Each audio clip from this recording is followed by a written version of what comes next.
Hello and welcome to the Nightmare Vault. Today we'll be having a look at the story Arizona. Yeah, this one, I think, it's just kind of surprising that this went under my radar for quite some time. It was only a year or two ago I discovered it, which is kind of surprising, but crikeys, it's good. And I've only just learnt of it this morning. Not only that, but I think your voice would do it justice. Right. So that's kind of like, I was going to do this, but I was like, no, I think you're always going to do it justice, so you should do it. So if you happen to pick one out. Yeah. So yeah, I've had a little read of the first few paragraphs. Looks interesting. Looks familiar to some other, I guess, more popular or well-known horror movies.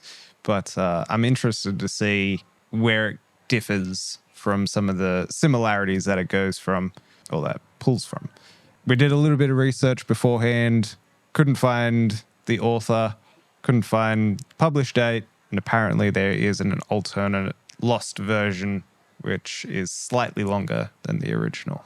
Which I think may hurt it a little, actually, because I think the pacing for this is a bit, I wouldn't say slow, but it's a bit long. So I'm not sure how the alternative version would do with the pacing. I think it would probably be a little worse, but again, since I discovered it recently, I don't think I've heard the alternative version. Well, yeah, even the Reddit page that was talking about the alternate version, it was very much lacking in any details as to exactly how it's longer. Like there was, one person commented that the only real big difference was that like there's one extra interaction with one of the, I guess, monsters or villains, antagonists. So, yeah. Well, I guess without further ado, I think we should dive in, shall we? Yeah.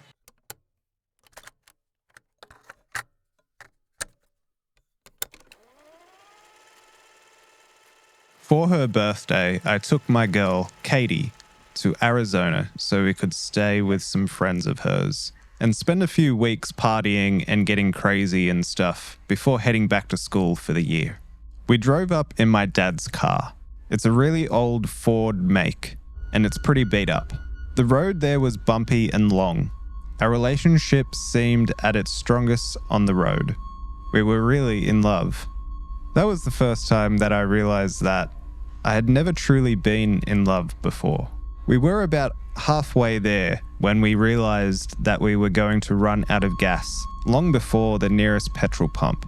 Katie's head was out of the window, sunglasses on, in the blistering heat outside. Nothing but the wild desert landscape to be seen in all directions. We became frantic. We hadn't seen another car on the road in almost an hour. What if we broke down here, in the middle of the desert, no food or water, with no one out there to find us? I sped up slightly, driven by these fears. It was then that we came across a gas station. Smack bang in the middle of nowhere, in dry, empty nowhere. It was an old, worn-down servo. Long, yellow grass blew in the breeze beneath it. Outside were two rusted gas pumps. At first, we didn't know if it was occupied. It seemed so lifeless. But as we pulled up and saw the petrol stains in the dirt, we were convinced otherwise. Katie started refilling the car, and I went inside to pay and grabbed something to eat on the road. When I first went to open the door, it jammed.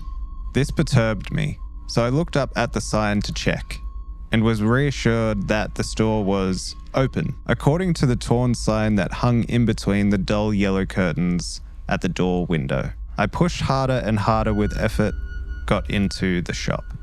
Inside, it was totally abandoned and left to ruin. Complete aisles lay on the ground. The fridges were smashed and glass coated on the floor. Despite the brightness outside, the interior of the gas station was dark and bitterly cold. Then there came, from behind me, this quiet weeping, like a child's. I felt my heart race. It was coming from the back room. I stepped over the smashed glass and twisted metal remnants on the floor, over where the patches of grass had grown through. I ran my hand along the wall and felt the crisscross of ivy beneath my fingers. It was overgrown. There came the crying again, and now I was facing the back room door. It was directly in front of me. I pushed the door open and it creaked with rust in its joints. Inside, there lay several wooden steps into the basement. It was pitch black and the smell was horrific. The drip drop of water alerted me to the fact that the basement was flooded. The water was up to my knees. Again, there came the crying and a small splash in the far corner of the basement. "Hello?" I called out. "Is anyone there?" I started approaching the corner. The smell was horrible, and cold water eventually got to me. The sobbing was getting louder. In the corner, I swore I saw something move amongst the shadows. "Hello?" I called again. "What's wrong?" I finally reached the corner. Still dark, I had to bend down to avoid the pipes, which leaked down my back and trickled down my spine. The figure in front of me was very small and black, hunched over, sobbing quietly, head in its hands. "Why are you down here?" I whispered. Then it stopped moving completely. It was totally still. All noise seemed to cease, but for the quiet dripping of a broken pipe somewhere behind me. I outstretched my arm to touch its tiny shoulder, but it then began to slowly turn in my direction to look me eye to eye. As its face swiveled around to look into mine, I remember screaming and swinging my head up in recoil, cracking it on the pipes up above. The face was white as a sheet, pale like a hideous moving mask. The eyes and mouth were completely black holes, huge and widening even as I looked at them. They were so huge, they almost consumed its entire face. As I desperately tried to escape, it splashed towards me at rapid speed, uncurling its long, thin fingers. It was wailing now, staring into me with its huge black eyes. And as I scrabbled up the stairs with great difficulty, as I felt my legs begin to give way beneath me, it sprinted out of the water and up the stairs towards me. I slammed the door, flipped the lock, and tore out of the store into the old Ford. Katie began to laugh when she saw me, jeans wet, trembling with sweat soaking my chest. But I grabbed her and screamed at her to drive. For about half an hour, I could barely tell her what happened in the store. She listened and gave me a look of sheer horror. When I finally gave in and told her everything, she pulled the car to the side of the road and began to cry herself. I asked her what was wrong. She said, "I saw something while you were gone, when you were in the store. I was just putting the pump back when I saw this little girl and a man, her father, I guess. The father stared at me with blank eyes and a hanging jaw. The girl, oh God, the girl. She was staring straight at me, grinning with this huge smile that just stretched so far across her face. I couldn't see any hair on her, and her skin was so dark.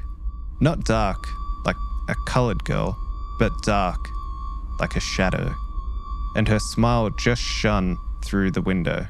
I convinced myself it was a trick of the eye and looked away. When I looked back, they were gone. Then a little while later, you came back out. It was dusk by now. We had nowhere to stay. We had not traveled nearly as much as we hoped to that day, and the nearest motel meant going back past the gas station.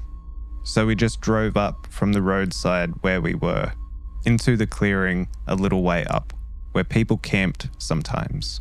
We had obviously come the night after a big party. There was broken glass everywhere. When we arrived, however, it was empty. After a while, I tried to reassure her that we were okay. I calmed her down, put my arms around her, and we started to kiss. I moved to get closer to her when she suddenly screamed like hell itself. "It's her! It's her!" she screeched, fumbling to start up the engine. I turned in time to witness a small black face, grinning, literally, ear to ear with only darkness inside. It was crawling into the car through my open window, with its limbs splayed out like an insect. It had too many limbs, way too many long arms, the fingers feeling my face like antennae. We sped off, back down onto the road. Back on the road, nothing seemed right. There were no stars. That was what I noticed first. I was too shaken to think of much of it, but there were no clouds that could be blotting them out. There was just the vast night sky, devoid of all light. Then a few minutes after we had been driving forward, still sweating and breathing heavy, we passed the gas station. My heart skipped a beat. The gas station was at least half an hour away, in the opposite direction. All the lights were on, and I saw the door sliding open. As we shot past it, Katie was in such hysterics.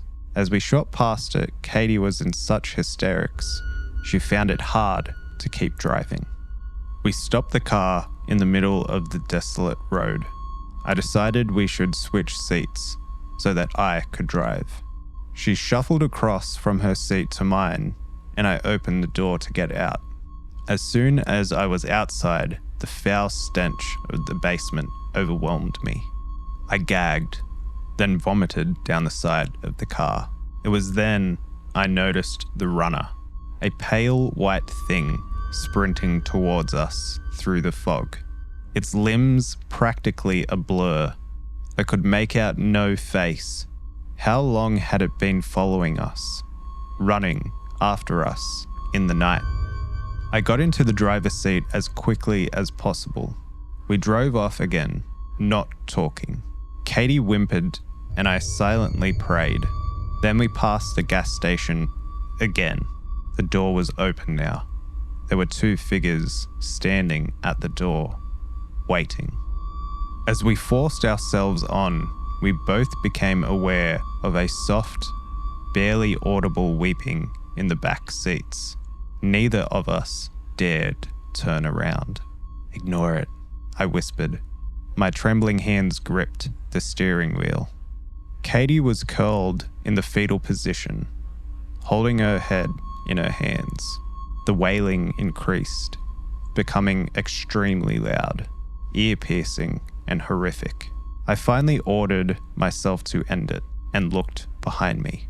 For a split second, I thought it was a girl in a white dress looking back up at me, but she was gone as soon as she had appeared. I checked the seats carefully. There was nothing. In my tiredness and fear, I had completely lost track of the road. I drove on, and through the night, Katie whimpered. I touched her once, but she screamed. I never tried again after that. The noises from the back seats started up again. We passed the gas station twice more. The people at the door were closer and clearer every time. The finest slither of red light had begun to settle on the horizon. It was still dark as hell, but at least I was able to see the road ahead of me now. Katie had been silent, face concealed under her hands for some time. I decided to check the time, so I turned on the radio. At first, there was only static. Instead of time or anything at all, the digital clock simply appeared black. I fiddled with the dial, trying to change the station. In between the static, I found only one audible channel. It had a high-pitched buzz in the background. A man was muttering names and numbers under his breath. 29, Lucy. 30, Adam. 31, Katie. I switched back to static. I knew which name was next. When we got to Katie's friend's house, it was morning. It was overcast and everywhere had the smell of rain on it. Her friends weren't home. Katie's friends lived way out in the country, with no one else around in a mile. The grass was climbing the walls outside. How long have they been out? As soon as we were inside, Katie started whimpering again. I realized that while she had been silent, she was biting on her lip. Blood was trickling down her chin, and the skin around her mouth was torn and chewed through.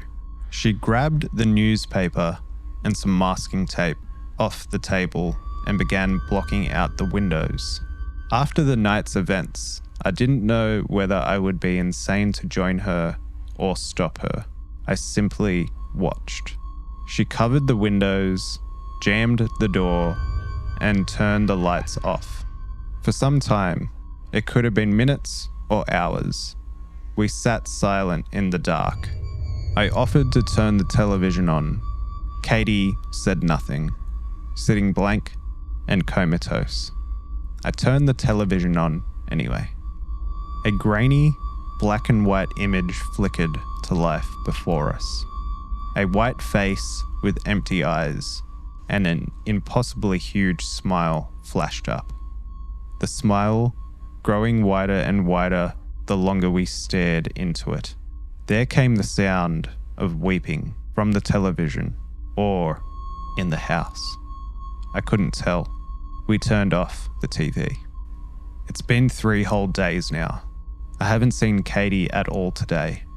She spends her time in the closet, crying. I once tore the door open and screamed at her. She screamed back, her face contorting into something grotesque and inhuman. I slammed it in her face. The phone rings often. A voice, my mother's, I believe, whispering under its breath. I can only catch snippets of what it says. Come back. You're always welcome to come back.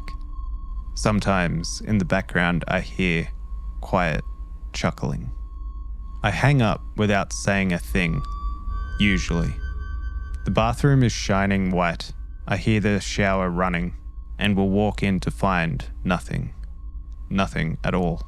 Then, when I'm in the bathroom, I will hear the television flick back on. It always goes to the face. In the background, there are muttering voices now. I've called the police twice.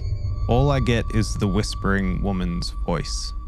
I called Katie's friends too, just as fruitlessly. There are knocks at the door a lot now. Through the newspaper on the other side of the window, I see their hands slam against the glass and slide down. They do this for hours on end sometimes. They press their eyes up to the glass, through the holes in the newspaper. At night we hear screaming from the guest room. I boarded it up. Sometimes I find tiny pieces of glass on the ground. A leak sprang up about a day ago in my room downstairs. Black spots of mold have appeared on the walls. There is a smell throughout the house, seeping in from my room, the odour of decay. I pray hopelessly, and I wish, I swear to God, I wish that I had never gotten out of that car. And there you have it. So what do you think of the story? I definitely think it's, as for sort of like one of the short to mid-range, I guess like in length, it's definitely a pretty big top contender overall compared to some of the others that we've gone through so far. Particularly on like, this was maybe the first one that we've read together that I have like genuinely felt a little bit scared. Like I can kind of like, I guess like it's somewhat relatable because like I've done a few road trips and you get to those weird little towns or like you get to those points where you see the, you know, the fuel gauge going down and they're like, oh, hope there's a little town coming up to stop and get some fuel at. So yeah, there's a little bit of that. I kind of like that it goes from being, it's kind of also hard to tell if it's, yeah, sort of like monster based or like more psychological, which I think is nice as well. It sort of leaves it a little bit more open and it gives it that sort of like psychological thriller element. Although I do have a bit of a question. What do you think happened? I mean, I guess there's points of where things could have happened as well. Because, yeah, like that you could almost take it from like a sci-fi aspect as like it's sort of like once they get to the fuel station and like whether it's in the fuel, whether it's like something around there like that there's like a portal or something that's like specific to that area. That's one theory that I kind of had early on. Then I also thought like, well, what if it's like, as they mentioned mold, particularly at the end there. So if it's like some sort of spore virus thing that's making them go crazy, hear and see these voices or see these things, which I kind of like that aspect of it, that is, yeah, some like ancient spore virus that, yeah, is sort of like infecting their minds. And it's like all of it's not happening, or like maybe only part of it's happening to the guy because he was down in the water. So it could have been something in the water, and then like everything's happening in his head, where it's like Katie's actually like driven him to the hospital or something. And he's just, yeah, experiencing all of this himself. I don't know. There's so many, yeah, different ways it could go. And then of course, like it could be all real and everything is happening, and it's, yeah, some sort of like And that's kind of like thing. the one thing I really like about it is like you can kind of come to your own conclusion if is this actually happening? Is it in this guy's head, or are they in some kind of other like pocket dimension? Yeah. Pocket dimension for sure. And it leaves everything quite open-ended, which I think I like, because it's like you can come to a conclusion that you think is satisfying. Yes. Or you agree on is likely the case. Meaning that if you were to show this story to someone, they could come up with a completely different conclusion to you. Yes. I do also like that it kind of feels like, I'm a big fan of the X-Files. It kind of feels like that as well, where like they would have these episodes where, you know, the first sort of 5 to 10 minutes was like something like this happening, and then, you know, Mulder and Scully would come in and do the investigation after what has happened to figure out what has happened. So it kind of feels like that. Like this is, yeah, a mini thing to then lead to something bigger. I guess the only, yeah, sort of like big question that I kind of had was probably one smaller one. There is, I guess, in the story here, a writer's note, which says when they turned on the radio, the writer's note says UVB 76 ?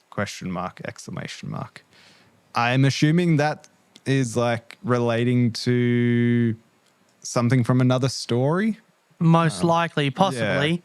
Yeah. I'm not sure, and it's something we're probably going to have to look into. Yeah. And I guess if anyone's listening knows of, yeah, where the reference to UVB 76 comes from, that'd be really cool. Let us know. But I wonder if it's actually, I wonder if it ties back to the writer's previous works. Maybe. Again, with so much being unknown, it's kind of hard to confirm. Yeah. So that would be cool to see if, yeah, there's some sort of like through line between, yeah, this author's all this author's works. But then I guess the other one that I had, the big one for me, is, you know, there's the counting of or the muttering of names and numbers. So yeah, when we get to sort of Katie, and I guess we don't get the main guy's name either. But I think his would be the next to show up. Yeah. So that was a nice little touch that it didn't tell us there. But also, I guess we get the names beforehand, you know, Adam and Lucy. So it's like Adam and Lucy, are they the father and the daughter? That's Katie? What I was kind of thinking. So yeah, that's interesting. And that also means that then there's, you know, many more victims, I guess, because, you know, we're up to 31 and 32 with Katie and the narrator. So. Potentially, but again, we don't know. The numbers could be anything, but considering that sequentially, yes, it most likely would be the number of victims. So yeah, I guess we've got, you know, the father and the daughter. We've got the runner, and we've got the thing that was in the basement, the deep big black eyes. Those are probably previous victims. Yeah, I'm assuming that's the case. So yeah, this one was pretty good. overall, other than a few like small little sort of grammar things. And there's not really many typos. There wasn't any typos. No, it was more just like a few bits where some grammar was missing. Yeah, which and I think also like there was little things of like how it uses the word television, but then follows that up with TV, like little things like that kind of just annoy Not only me. that, but I'm curious as to the writer's country of origin because there seems to be a lot of phrases and that I don't think like a Yank would use. Yeah, like servo was one that I picked up on. Definitely. Another one is petrol because they tend to use gasoline. Gas, yeah. Or gas. Because it says gas station. There. But then servo, gas pumps. It kind of goes back and forth. And I think it does mention petrol pumps earlier, I think, too. I think, was it rusted? Near the... near the petrol pump, yeah. So it's like gas pump, petrol pump, servo. It jumps between different... I wonder if this person was just using different things, just to kind of not constantly be using the same word. Yeah, it's a good question. Yeah, whether it was intentional or not. My thought is maybe it was written by multiple people, and that's where it sort of like jumps around with those different terminologies. Okay. I mean, how many people? No one can really know if it was the one person or multiple. Maybe that could be it. Or as you're sort of saying, were they? I mean, it's called Arizona, so we kind of assume that the person writing it's from the US, but maybe it's not as well. Maybe they took a road trip through the US, but they're actually from the UK or Australia or somewhere else. Although I'm not sure if it would be from the UK because they tend to say with the full length petroleum instead of petrol. Yeah, so it's a good question, but again, at this point, we can only really hypothesize. Yeah. There were... I was about to say synthesize, but that kind of would have worked. I guess you synthesized the hypothesis. Now I just got to work on my thesis. Yes. I also really liked in this one that we do get some dialogue, which is really good. That's something that seems to get sort of lost in a lot of creepypastas. So that was really nice as well. Not only that, but it does kind of help break up the flow. Yes, which really, really helps. Particularly, I guess, with some of these, not longer stories, but longer short stories. I did also really like a lot of the descriptors, like when it's sort of describing how the petrol station looks and how like just the general landscape looks as well. That was pretty cool. Although there were moments where I think it sort of like doubled up on some of the descriptors. Although I'm just going to quickly talk about the pacing. Like I found the pacing pretty good, but I feel like kind of there's like a third of it towards the end that feels like the pace just took a nosedive. I guess, because there is that thing of like they drive away and everything's still very tense. They get to like the campsite and things are still pretty tense. And then, they have to rush away from the campsite. Everything's still very, very tense. And then it gets to that midpoint to, sort of like where they just keep passing the petrol station. I kind of find that corny. I was just kind of talking about the pacing for me kind of feels like it nosedives when they reach the house. Yeah, and then from there as well. So I would say, it slows down a bit and gets pretty corny at the back and forth, going past the petrol station. And then, once they get to the house, I'd agree. It gets slow, but I guess what I assume it's trying to do is like it kind of like wraps it up where he says he hasn't seen Katie for a while. She locks herself in the closet and like he can see that she is physically changing. So I think it's when it gets to there, it gets slow the story, but it's kind of like showing you that it's this long descent into transforming into one of these things. So like it makes sense, but I don't know how you would do that any better other than doing like time jumps. Although saying that, what would you do if you were in such a scenario? Yeah, it's a tough one. For me, I think, I know if I was still driving that, I would probably find the nearest ravine. Yes.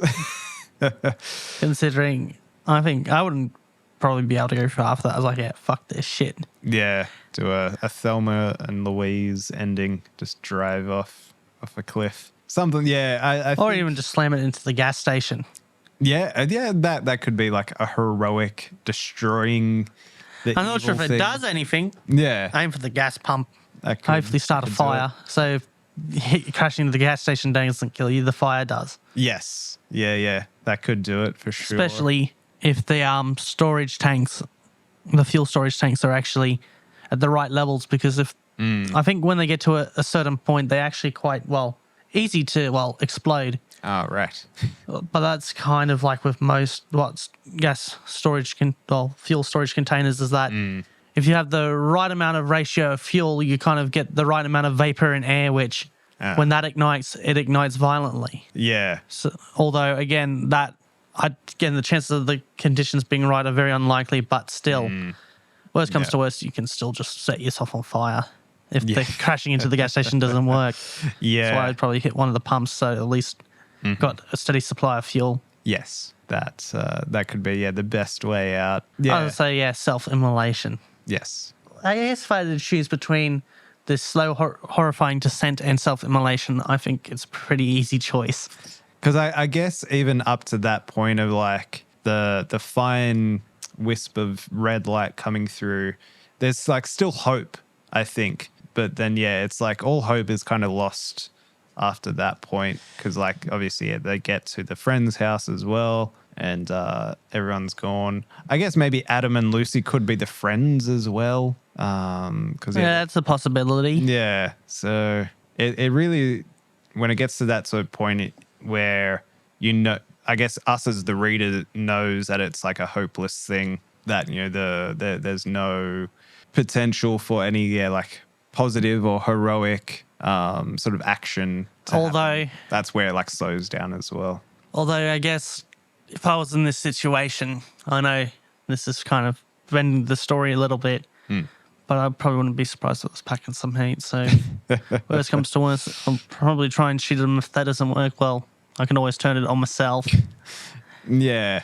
I guess I am a little bit also skeptical of when they do get to the house. They say they put the the newspaper up around to block the windows. It does mention that like the things are trying to get in through the guest room, but it doesn't mention anywhere else.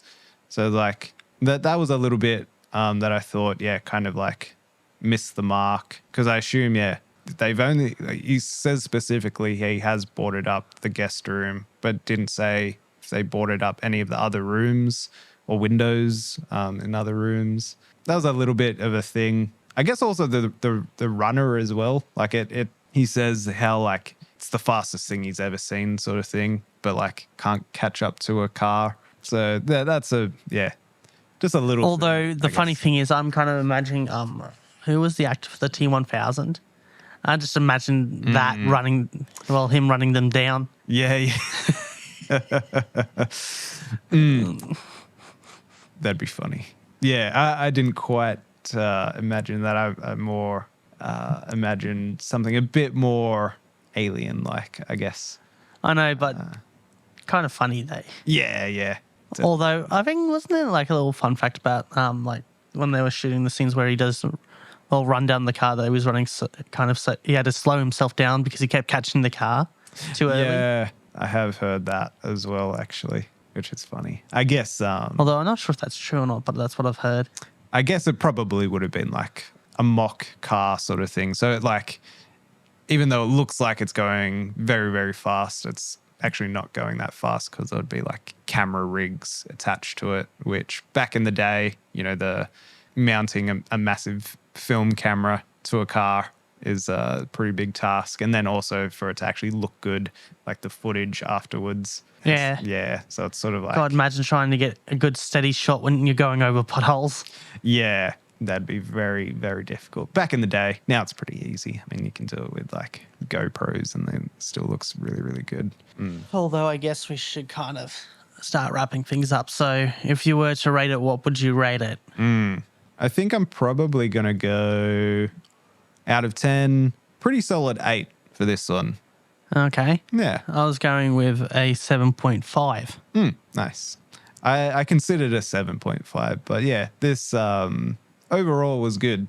I really liked this. Oh, yeah. one. Yeah. Besides, like, kind of my issue with the pacing towards the back end, it's a pretty good story. Yeah. All right. Well, I guess that's it from us. Let us know, what do you guys think of the story Arizona? Had you heard of it before? Where does it rank on your ratings list for creepypasta stories? Do you think it holds up? And do you think it deserves to be maybe more well-known comparatively to some of the other well-known creepypasta stories? And also let us know if there's any stories that you would like us to cover. Leave them in the comments section below. We'll definitely consider them for future episodes. And I guess with that in mind, next up will be Briggsy's choice. What do you think you're going to pick? Well, actually, it's kind of hard, not only getting back into the swing of things, but like I've kind of already covered the vast majority of the ones I wanted to cover. Although I was going to say, just to kind of go on to kind of cover some more of the gaming creepypastas, I was thinking maybe doing Sonic.exe, but I may save that one for later, but there's none others that really come to mind. Because for a while I was thinking, yeah, I wanted to cover this one, but I thought, nah, I think your voice would be more better suited to it. Although, can't quite remember the name of it. No, it's not. What is it? 1999. But kind of similar to it. God, why am I blanking on the name? I think it's Where the Bad Kids Go, I believe it's what it's called. Okay, cool. I should actually have a look. Yeah, it is Where Bad Kids Go. Okay. I don't know why I put the in there somewhere. Yeah, so that, look, I guess he's going to be looking forward to that, because this one I actually, well, I guess a little spoilers, find pretty neat. Okay. Although I'm not sure what I would rate it, but again, it's definitely one I would recommend checking out, or even, well, checking out when we do get the video up and out there. Yeah. All right. Catch you in the next one. Yep, sayonara.